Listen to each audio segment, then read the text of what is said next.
Swayam Prabha. Digital India. Educated India.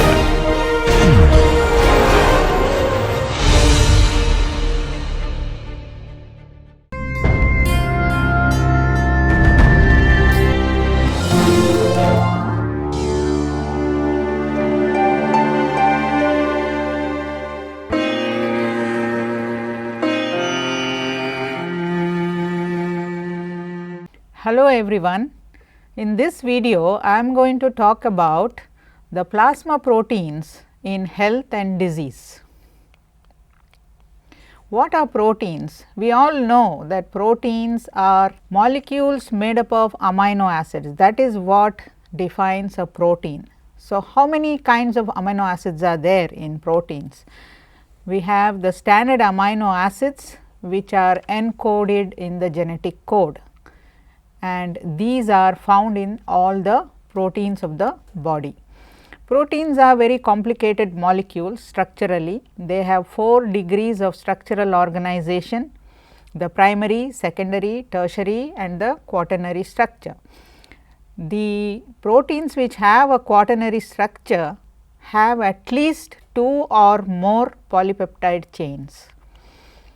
Proteins occur in varied locations. They are found intracellularly, they are found in blood, they are found in synovial fluid, CSF and so on, and they serve a multitude of functions all over the body. Coming to a special group of proteins which are called as the plasma proteins, we need to understand first what is plasma.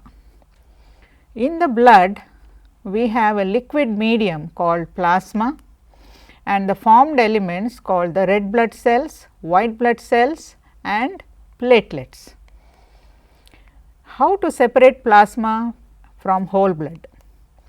When blood is collected into a tube containing an anticoagulant, it may be citrate or it may be oxalate or it may be heparin, and then you mix it with the blood gently so that not to hemolyze the RBCs, and then you centrifuge the blood.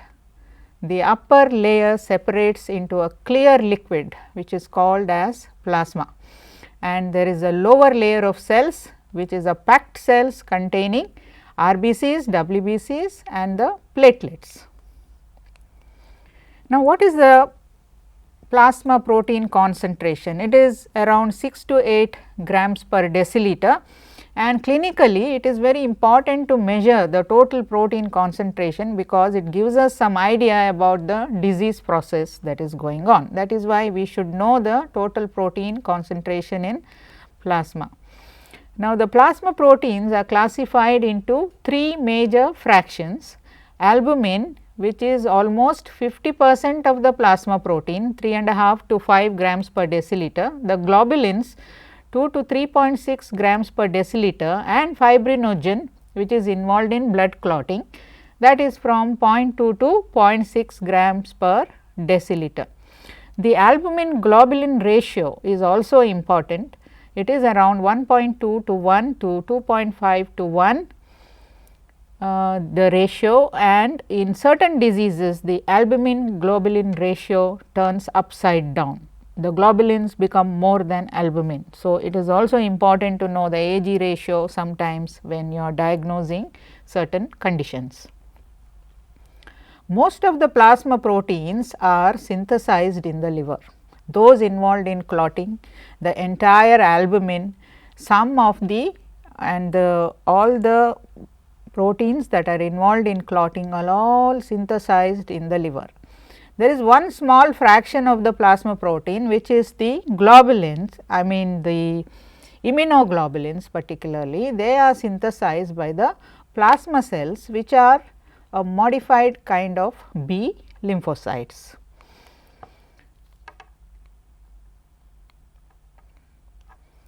Now, one by one we will look at some of the proteins. Albumin is the major protein in human plasma. Like I mentioned, it contributes to about 50% of the plasma protein in blood.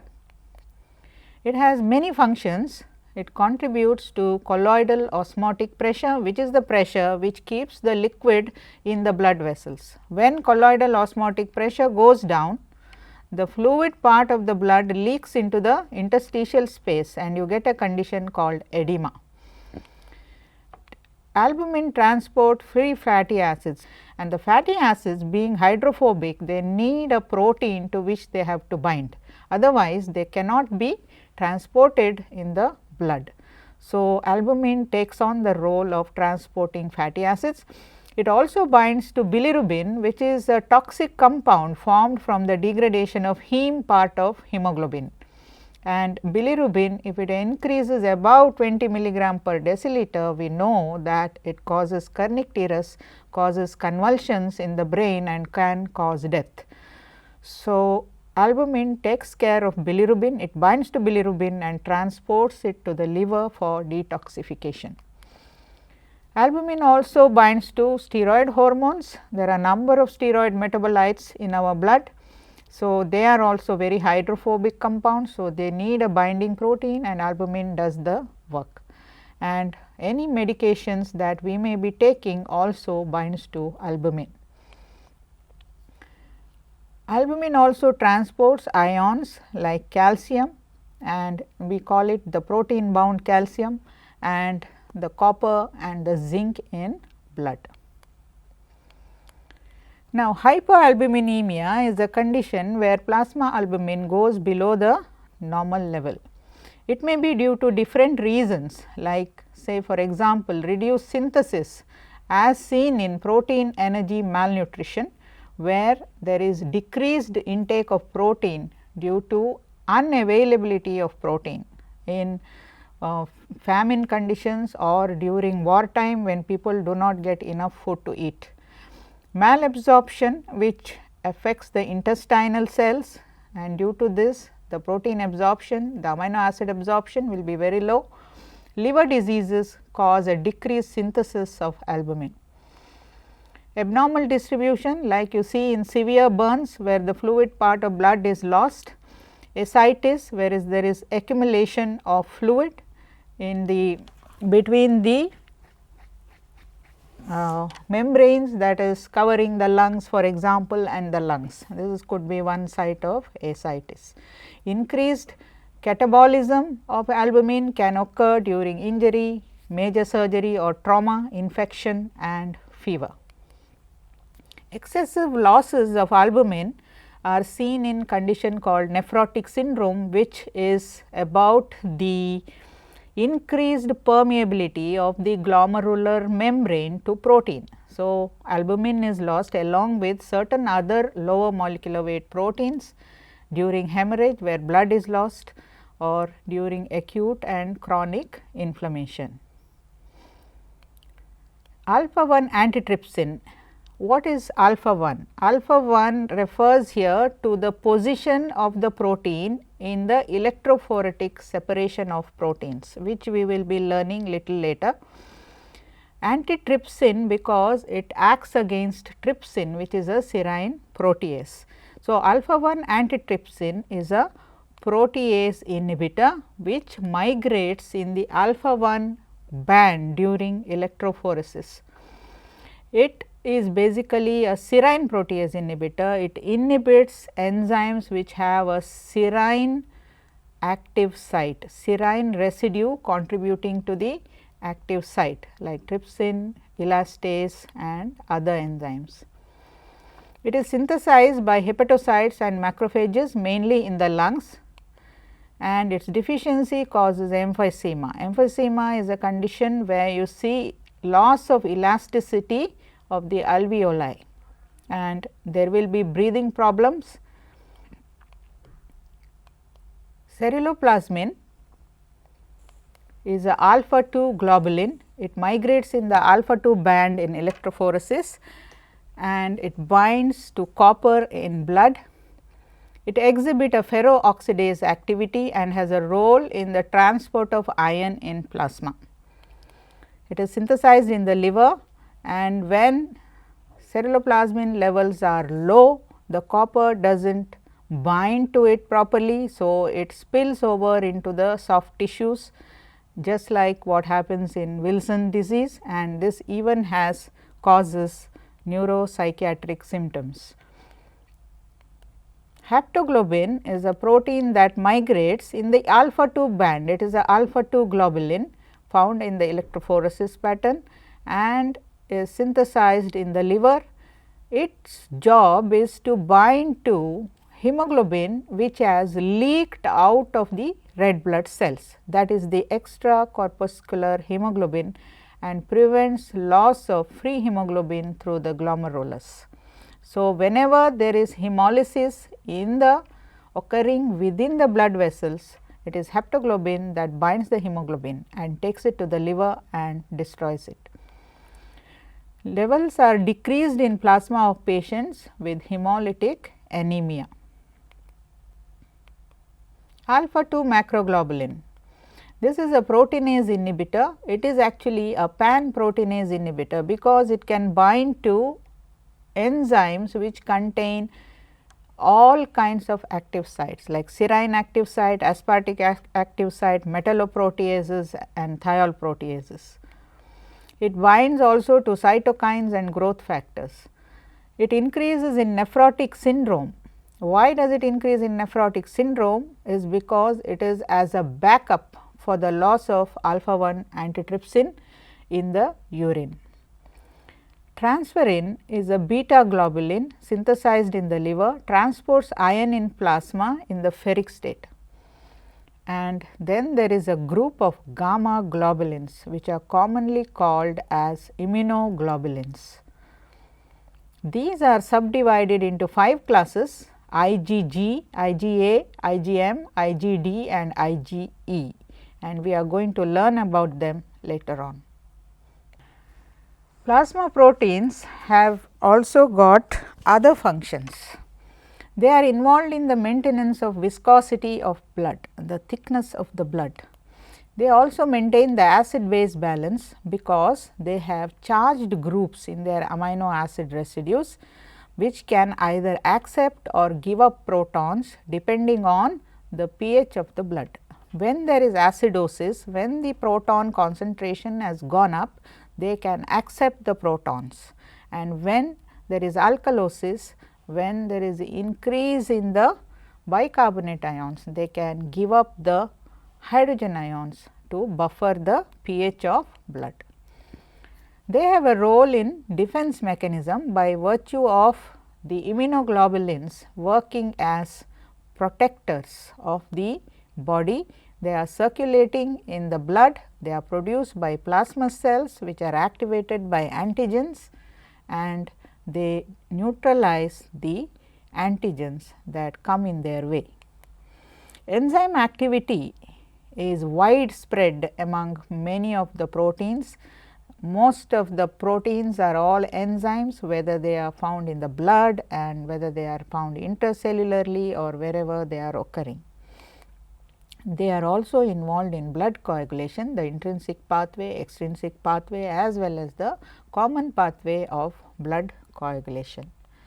Many hormones such as insulin, ACTH are proteins. They work on different endocrine organs and finally, they produce end organ responses and they are very powerful molecules. Inflammatory response, they are also involved in times of inflammation like C reactive protein is involved in a inflammatory response.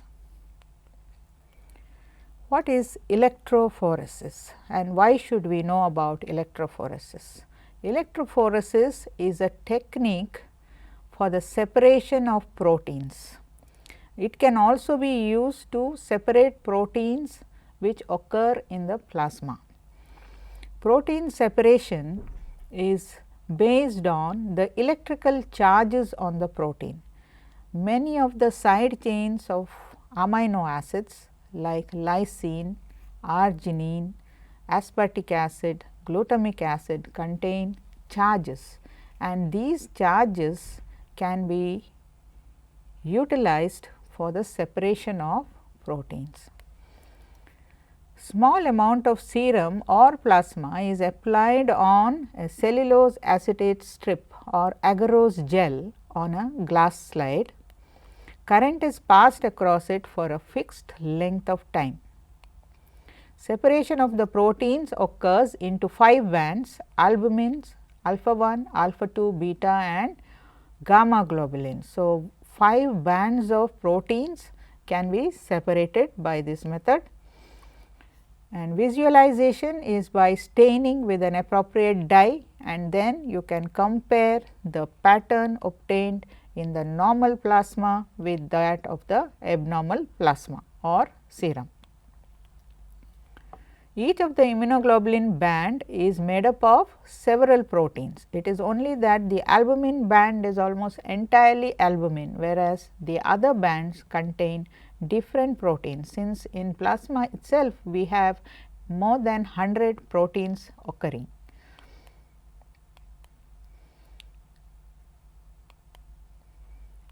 Albumin makes up most of the obvious band, that is the first band that is there. We will be seeing the electrophoresis pattern. Alpha 1 globulins mostly consists of alpha 1 antitrypsin, which form the alpha 1 band. Alpha 2 globulins mainly alpha 2 macroglobulin and haptoglobin. Beta globulin is the transferrin. Gamma globulins are the immunoglobulins, or they form the gamma band. And the electrophoresis of plasma, if you compare with the electrophoresis of serum, there is a difference. In the case of plasma, we find an additional band. In addition to the 5 bands, we find a 6th band, which is the fibrinogen band in the beta gamma region. So, plasma proteins, how can we use them in the diagnosis of disease?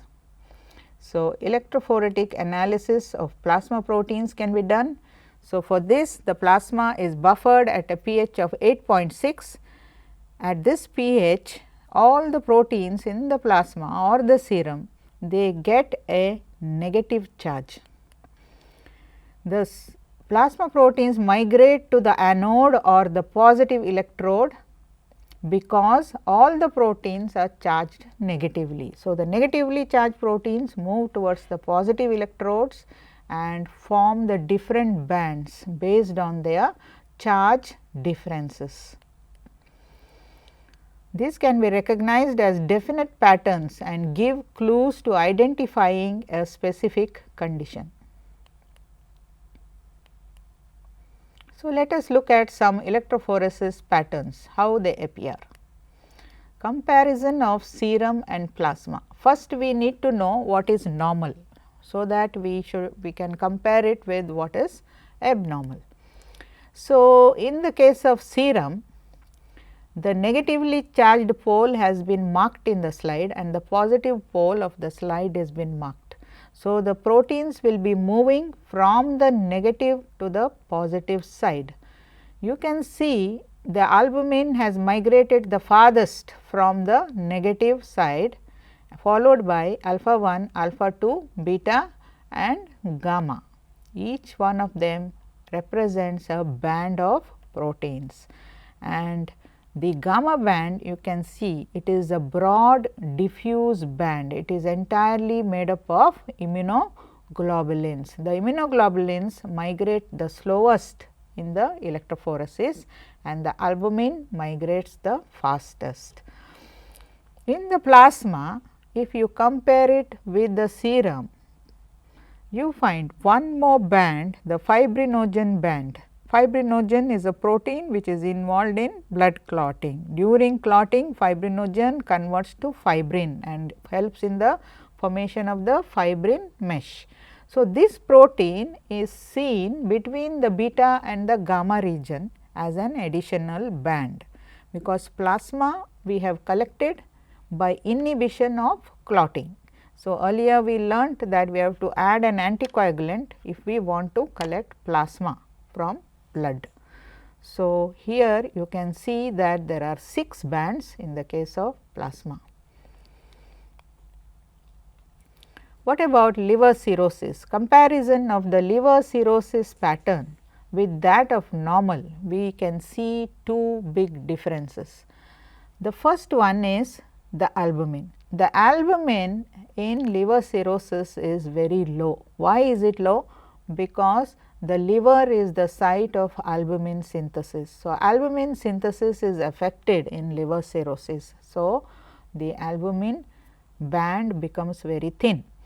Whereas, if you compare the gamma globulin band in the case of normal with that of cirrhosis, you find that there is a bridging of the beta gamma bands. This is because of increased production of immunoglobulins in liver cirrhosis. So, the two bands they fuse into one band. Multiple myeloma. Multiple myeloma is a type of cancer of the B lymphocytes which are found in the bone marrow. The B lymphocytes transform into plasma cells. The plasma cells produce a kind of immunoglobulin which is called as the monoclonal immunoglobulin, and these monoclonal immunoglobulin light chains are found in excess in the blood. And when you do the electrophoresis of a myeloma patient, you find that there is an additional very prominent dark band in the gamma region, and these immunoglobulin light chains are even excreted in the urine, and they are called as the Bence-Jones protein.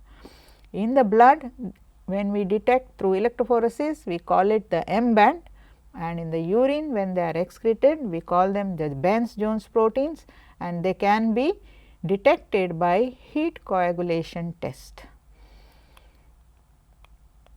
Nephrotic syndrome. Nephrotic syndrome is a condition where in the kidney the basement membrane of the glomeruli become more permeable to protein. So, because of this, the albumin and certain other low molecular weight proteins are lost in the urine continuously. So, the albumin band becomes very thin as observed on electrophoresis, and the alpha 2 band increases because of the increased production of alpha 2 macroglobulin as a backup for the loss of protein, which is mainly lost as albumin. So, nephrotic syndrome, there are two differences in the pattern from normal. So, that completes this video on plasma proteins.